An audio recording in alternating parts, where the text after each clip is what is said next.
4 হচ্ছে ফলা ও অন্যান্য ইম্পর্টেন্ট প্রশ্ন, অর্থাৎ আমাদের এই চ্যাপ্টারের বাকি যে ইম্পর্টেন্ট প্রশ্নগুলো আছে যেগুলো পরীক্ষায় খুবই আসার মতো, সেগুলো নিয়ে আমরা আজকে আলোচনা করব।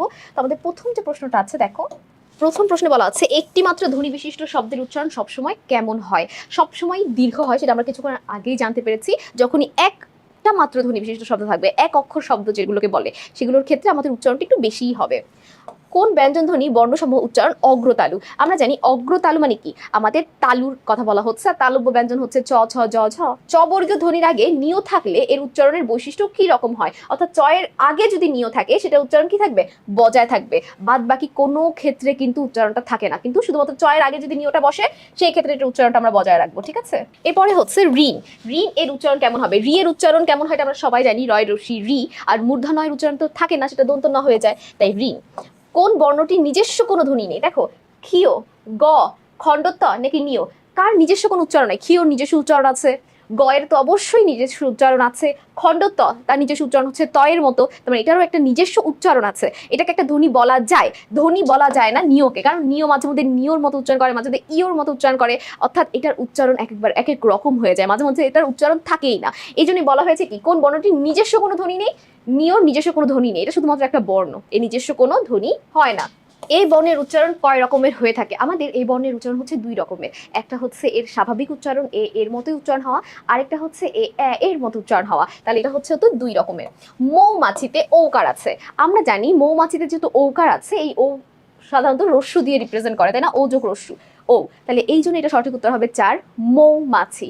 ঠিক আছে, এরপরে দেখো এ ধ্বনির বিবৃত উচ্চারণ কেবল শব্দের কোন অংশে পাওয়া যায়? এ ধ্বনির বিবৃত উচ্চারণ অর্থাৎ এর মতো উচ্চারণ মূলত কোন সময় হয়ে থাকে? যখন এ শেষে থাকে, যখন এ মধ্যে থাকে, আদিতে থাকে নাকি আদি অন্তে থাকে? এটা সবসময় মনে রাখবে, এর উচ্চারণ এর মতো শুধুমাত্র সামনে থাকলেই হয়, আদিতে থাকলেই হয়। যেমন আমি যদি একটা উদাহরণ দিই, এখন বা খেলা, দেখো এখনে এটা আছে আমাদের শুরুতে, এখনে এ আছে সামনে, এই জন্য এর এখন না বলে আমরা বলছি এখন, এর মতো উচ্চারিত হচ্ছে।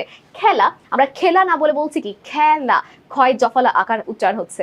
অর্থাৎ এখন এবং খেলা দেখলে আমাদের বুঝার কথা যে যখন এ বা এ কার শব্দের শুরুতে থাকে, তখন মাঝে মধ্যে এর উচ্চারণ কি হয়ে যায়?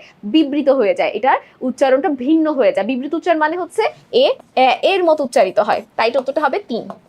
বফলার উচ্চারণ নেই কোন শব্দে? বফলার উচ্চারণ এখানে কোথায় নেই বলতো? শ্বশুর যে শব্দটা আছে, শ্বশুরে একদম শুরুতে আছে বফলাটা। বফলা যখন শব্দের শুরুতে থাকে, তার কোনো উচ্চারণ থাকে না, বা তার জন্য কোনো বর্ণ দ্বিত্ব দিতে হয় না, দ্বিত্ব যায় না। ঠিক আছে, শ্বশুর এই বানানটাই আমাদের, যেটাতে বফলা শুরুতে থাকার কারণে উচ্চারণ হয় না। 32 নম্বর প্রশ্নটা, শব্দের মধ্যে বা শেষে বফলা যুক্ত হলে সেই ব্যঞ্জনের উচ্চারণ কি হয়? দ্বিত্ব হয়। অর্থাৎ একটু আগে যেমন আমরা শ্বশুর দেখেছিলাম, সেই শ্বশুর শব্দের শুরুতে ছিল দেখে কিন্তু দ্বিত্ব হয় নাই, বা এটার কোনো উচ্চারণই ছিল না।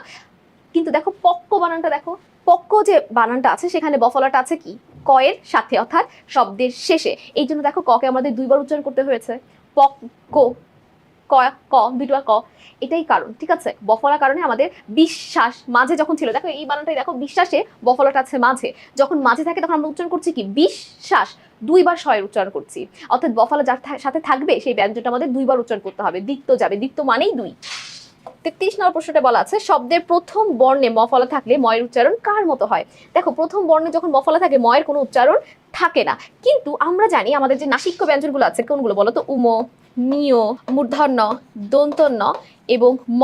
এই যে আমাদের 5টা নাসিক্য ব্যঞ্জন আছে, এই 5টা নাসিক্য ব্যঞ্জনকে বোঝানোর জন্য আমরা চন্দ্রবিন্দু ব্যবহার করে থাকি। যখনই কোনো একটা শব্দের মধ্যে, ধরো কোনো একটা সময় নাসিক্য ব্যঞ্জন ছিল, এখন আর নেই, বা উচ্চারণ হচ্ছে না, সেটা বোঝানোর জন্য আমরা কি করি? চন্দ্রবিন্দু ব্যবহার করি। তাহলে আমাদের অপশনে দেখো, ময়ের মতো কখনোই না, মফলাত উচ্চারণ হয়ই না।